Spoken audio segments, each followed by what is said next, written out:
Hello दोस्तों, जिनकी math कमज़ोर है और जो बेसिक से मैथ सीखना चाहते हैं तो वो ये पहली फर्स्ट क्लास पूरी ज़रूर देखें। यहाँ पर आज से जीरो लेवल मैथ शुरू करेंगे और यह क्लास केवल उन्हीं के लिए होगी जिन्होंने मैथ छोड़ दी है या कभी पढ़ी ही नहीं है। तो आज सबसे पहले संख्याओं के बारे में जानेंगे। संख्याएं क्या होती हैं? 0 से 9 तक के अंकों के प्रयोग से ही दुनिया की समस्त संख्याएं बनती हैं, जैसे 75 अर्थात 75, 132, 1075। यह तो आप भी जानते हैं कि संख्याओं में जितनी भी संख्याएं होती हैं वो जीरो या तो जीरो से बनी होगी, ठीक है, या फिर 1, 2, 3 आदि, मतलब 1 से 9 तक के बीच में और जीरो को मिलाकर ही सारी संख्याएं बनती हैं। और संख्याओं को दो भागों में बांटा गया है, वास्तविक संख्या, अवास्तविक संख्या। तो अवास्तविक संख्याएं क्या होती हैं, पहले यह जान लेते हैं। अवास्तविक संख्या जो होती हैं वो एक प्रकार की काल्पनिक संख्या होती हैं जिनका कोई मान नहीं होता है, जैसे √-7 ये एक काल्पनिक संख्या है। उसी तरह √-85, मतलब जितनी भी अंडर रूट वाली संख्याएं हैं और उनमें माइनस आ जाता है तो वो काल्पनिक संख्याएं कहलाएंगी।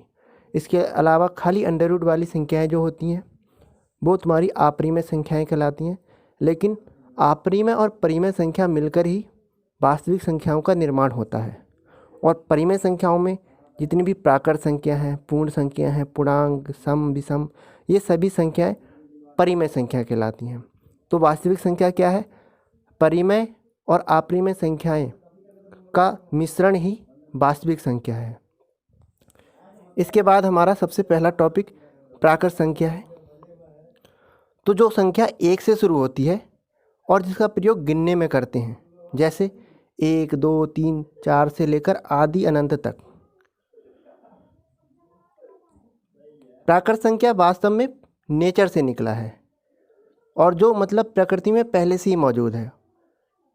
अगर आपको प्राकृत संख्या से संबंधित और जानकारी चाहिए, इसका इतिहास जानना है या संख्याओं का इतिहास जानना है, तो इससे संबंधित आर्टिकल डिस्क्रिप्शन बॉक्स में दिया हुआ है। आप वहां पर जाकर संख्याओं के संपूर्ण इतिहास के बारे में जान सकते हैं और विस्तार पूर्वक इन्हें पढ़ सकते हैं। फिर उसके बाद हमारा पूर्ण संख्या है। जैसा कि प्राकृत संख्या 1 से प्रारंभ होती है, तो वहीं पूर्ण संख्या जो संख्या 0 से प्रारंभ होती है, जैसे 0, 1, 2, 3, और ये भी अनंत तक ही जाती है। सब कुछ उसी में प्राकृत संख्या जैसा ही है, बस 0 मिल जाता है।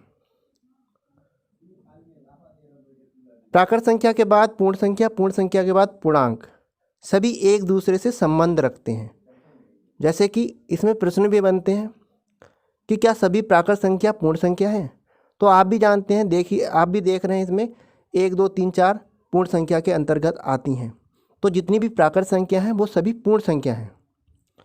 और एक यह भी प्रश्न बन जाता है, क्या सभी पूर्ण संख्या प्राकृत संख्या है? तो इसका जवाब होगा नहीं। क्यों? क्योंकि पूर्ण संख्या में 0 भी आता है और जबकि प्राकृत संख्या में 0 नहीं आता है। वहीं यहाँ से एक संबंधित सवाल बनता है कि सबसे छोटी प्राकृत संख्या कौन सी है? तो 1। और सबसे छोटी पूर्ण संख्या कौन सी है? तो 0। फिर इसी के बाद पूर्णांक शुरू हो जाता है, क्योंकि हम पीछे जाते जा रहे हैं, ठीक है। तो जैसे हमने पहले प्राकृत संख्या पढ़ा 1, 2, 3, 4, उसके बाद पूर्ण संख्या, तो 0, 1, 2, 3। अब 0 से भी छोटी संख्याओं की ओर चलेंगे, ठीक है।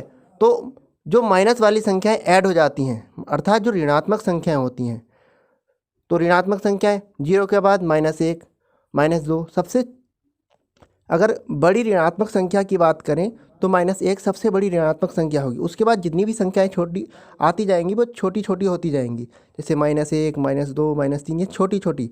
तो ऋणात्मक संख्याओं में बोलेंगे अगर -1 और -5 में कौन बड़ी है? तो -1 बड़ी है, ठीक है। इसके बाद पूर्णांक की अगर परिभाषा की बात करें तो हम ऐसे लिख सकते हैं, जो संख्याएं धनात्मक व ऋणात्मक रूप में लिखी जाती हैं उन्हें पूर्णांक कहते हैं, और यह मैथ का बहुत महत्वपूर्ण चैप्टर है। इस शब्द से संबंधित अनेक क्वेश्चन भी बनते हैं। इसके बाद हम सम संख्या जानेंगे कि सम संख्या क्या होती है। जो संख्याएं 2 से पूर्णतः विभाजित हो जाती हैं, ये तो आपने बचपन से पढ़ा होगा, और यह मैं मानकर चलता हूँ कि आप 0 लेवल से शुरू कर रहे हैं तो ये नहीं भी पता होगा। तो यह समझ लीजिए, जो संख्याएं 2 से पूर्णतः विभाजित हो जाती हैं, मतलब पूरा पूरा भाग चला जाता है। जैसे 2, 4, 6, 8, अगर 2 में भाग देंगे 2 का तो 2 एकम 2 पूरा चला जाएगा। 2 में 4 का भाग देंगे 2 दूनी 4 पूरा चला जाएगा। इसी तरह 6 है, 2 3 6, ऐसे करके चला जाएगा पूरा पूरा भाग, मतलब शेषफल 0 बचेगा। तो वह संख्या 2 से पूर्णतः विभाजित होगी। वहीं विषम संख्या की बात करें तो जो संख्याएं 2 से पूर्णतः विभाजित नहीं होती हैं, जैसे 1, 3, 5, 7, तो वो विषम संख्याएं कहलाती हैं। सम संख्या का जस्ट उल्टा विषम संख्या होता है। अब हमारी जो मुख्य है अभाज्य संख्या, इसे ध्यान से समझिएगा।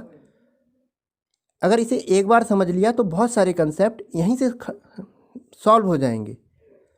अब देखिए, जो संख्या एक के अतिरिक्त किसी अन्य संख्या से विभाजित ना हो, उसे अभाज्य संख्या कहते हैं। अब इसका क्या मतलब हुआ? एक के अतिरिक्त का मतलब ये हुआ कि वो खुद से तो विभाजित हो सकती है, जैसे 5 है, 7 है, ठीक है, ये खुद से विभाजित हो सकते हैं। जैसे 5 का भाग 5 से देंगे तो 5 एकम 5 एक बार चला जाएगा। अब बता दो, इसके अलावा 5 में किसी और का भाग जाता हो? नहीं जाता है। इसी तरह जितनी भी अभाज्य संख्या है, तो अभाज्य संख्या जिसमें एक का भाग तो जाता है और उसके अलावा किसी का भाग नहीं जाता, तो वो सारी संख्याएं अभाज्य संख्याएं कहलाती हैं। जैसे 2 में किसका भाग जाता है? एक का भाग जाता है केवल, और किसी का भाग जाता है? नहीं जाता है। इसीलिए 2 को भी अभाज्य संख्या कहेंगे। और सबसे छोटी अभाज्य संख्या 2 ही है। एक जो है ना तो अभाज्य है ना भाज्य में आती है, उसको छोड़ देते हैं। और सबसे छोटी अभाज्य संख्या की जब बात आती है तो 2 जो है सबसे छोटी अभाज्य संख्या है। ठीक है, इतनी बात समझ में आ गई। इसी तरह 3, 5, 7, 11, ये सारी संख्याएं क्या हैं? अभाज्य संख्या हैं। एक कन्फ्यूजन कहाँ आता है? 9 में। तो 9 कभी कभी लोग क्या करते हैं, अभाज्य संख्या बोल जाते हैं, जबकि वह 9 जो है 3 से पूर्णतः विभाजित है, पूरी तरह विभाजित है, पूरी तरह कट जाएगी। उसी तरह 15, ठीक है, 21, तो ये सभी संख्याएं क्या हैं? अभाज्य संख्या हैं। ठीक, कौन कौन सी? 2, 3, 5, 7, 11, और जो 9 है वो क्या है? तुम्हारी भाज्य संख्या, क्योंकि उसमें भाग जाता है। और क्या? जैसे 15, 21 और भी संख्याएं हैं, ये हमारी सारी कौन सी संख्या है? भाज्य संख्याएं। अब भाज्य संख्याएं की डेफिनेशन क्या बनेगी? तो जो संख्या एक और अन्य सभी संख्या से विभाजित हो जाती हैं, मतलब जिनमें भाग चला जाता है, चाहे एक हो चाहे अन्य संख्या जो भी हो, सबका भाग चला जाएगा, तो वो भाज्य संख्या कहलाएगी। जैसे 4, 6, 8, 9, ठीक है। तो अब इसमें है क्या? सबसे छोटी भाज्य संख्या की बात करेंगे तो अब 2 और 3 तो अभाज्य हो गई, तो जाहिर सी बात है सबसे छोटी जो भाज्य संख्या होगी वो 4 होगी।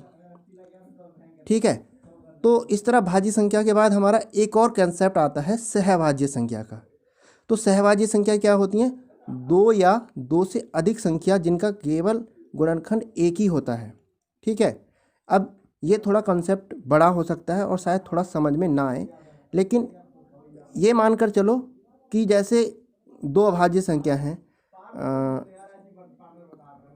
5 और 13, तो इनके अगर गुणनखंड करोगे, अब गुणनखंड करना शायद ना आता हो, तो ये सहभाज्य संख्याएं आगे जाके समझ सकते हैं। लेकिन थोड़ा सा डेफिनेशन के नाम से थोड़ा सा इसे समझ सकते हो, याद कर सकते हो कि जो संख्या 2 या 2 से अधिक जिन संख्याओं में 2 या 2 से अधिक संख्या का गुणनखंड एक ही होता है, ठीक है, तो वो सहभाज्य संख्याएं कहलाती हैं।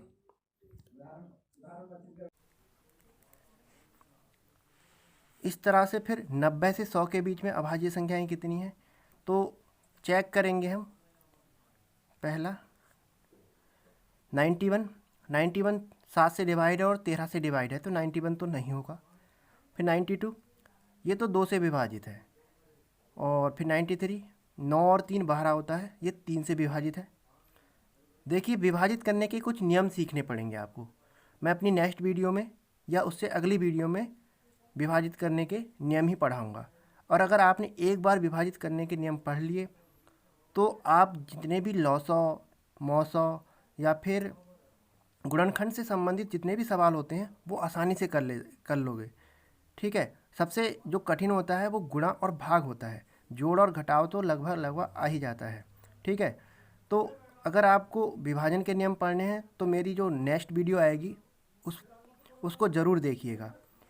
और यही जो बेसिक मैथ का लेवल है, यही है बेसिक मैथ का लेवल, कि छोटी छोटी चीज़ें आनी चाहिए। अब देखो, 90 से 100 के बीच में अभाज्य संख्या कितनी है, तो ये बहुत आसान क्वेश्चन है, केवल 3 सेकंड में हो जाएगा। क्योंकि देखो, 91 जो है, अगर जिसको 1 से 20 तक पढ़े आते हैं वो भी कर सकता है आसानी से।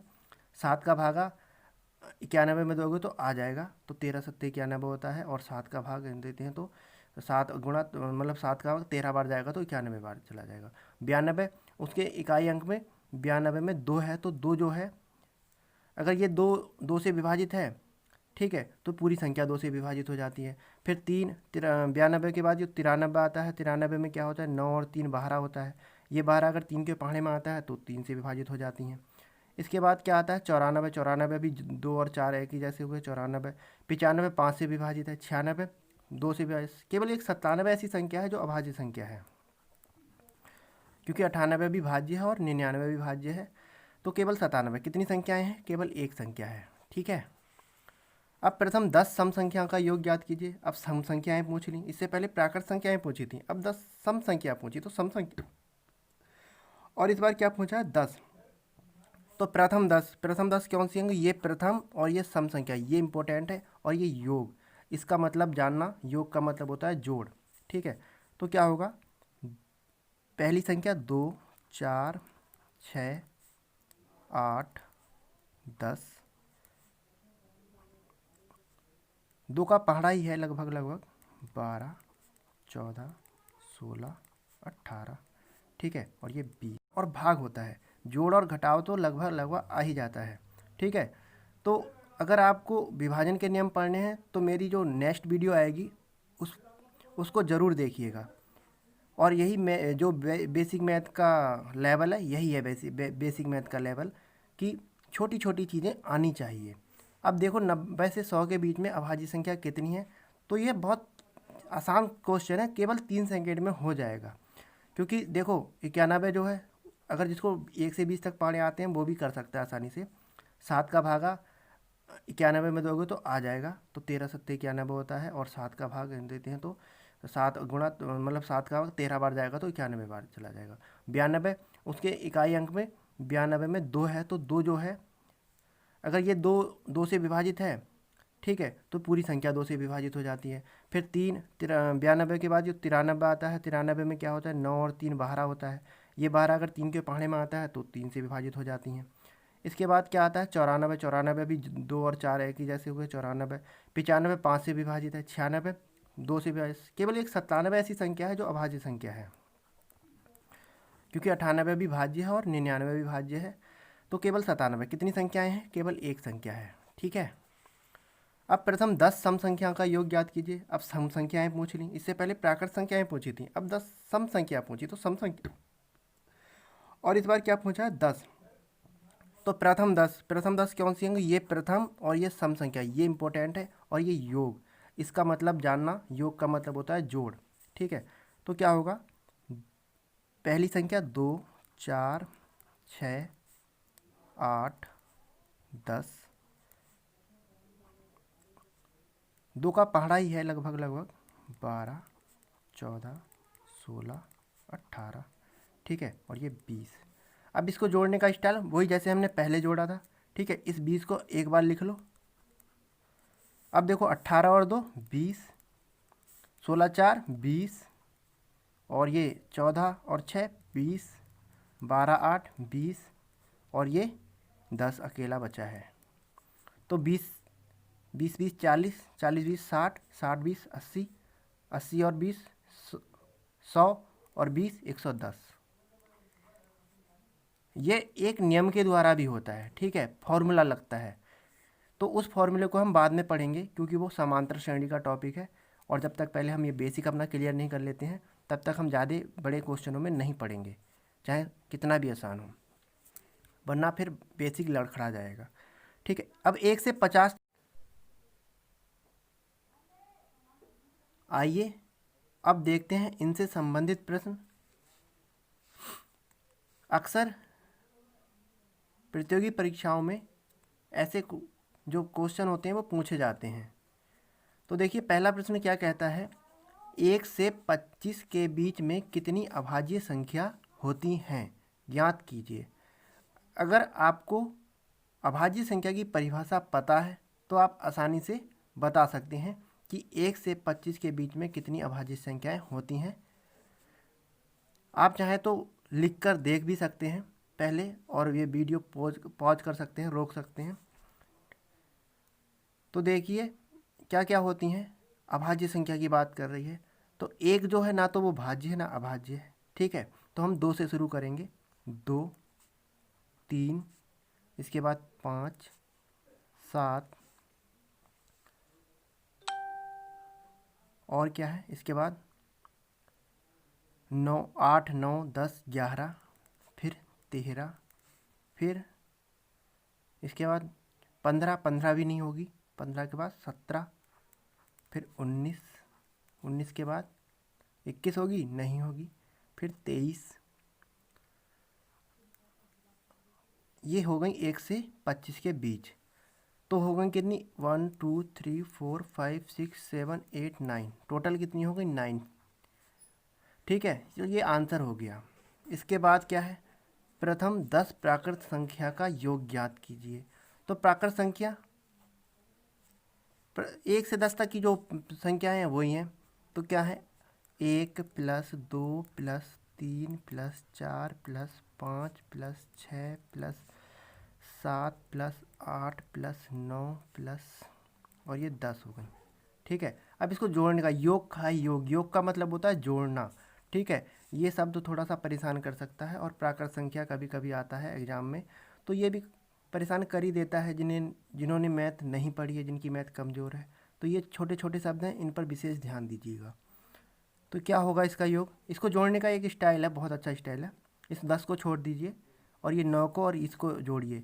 तो ये 10 पहले से है, 10, 9 और 1 10, और 8 और 2 + 10, 7 और 3 10, और ये हो जाएगा 6 और 4 10, और ये 5 + 5। अब देखो आसानी से जुड़ सकता है ये, 10, 20, 30, 40, 50 और 5 55। कितनी अभाज्य संख्या है, यह क्वेश्चन आप ही खुद निकालना। ठीक है, और इसके बाद सबसे छोटी विषम संख्या कौन सी है, तो सबसे छोटी विषम संख्या आपको आती होगी क्योंकि आपने वीडियो देखी है तो आपको आती होगी। ठीक है, सबसे छोटी अभाज्य संख्या कौन सी है ये भी आपको पता है, और सबसे छोटी प्राकृत संख्या कौन सी है ये भी आपको पता है। अब यदि आपको और कोई डाउट हो तो आप हमसे कांटेक्ट कर सकते हैं और कमेंट कर सकते हैं। और अगर आपको वास्तव में वीडियो अच्छी लगी हो तो चैनल को सब्सक्राइब करिए और नेक्स्ट वीडियो आने की प्रतीक्षा कीजिए। धन्यवाद।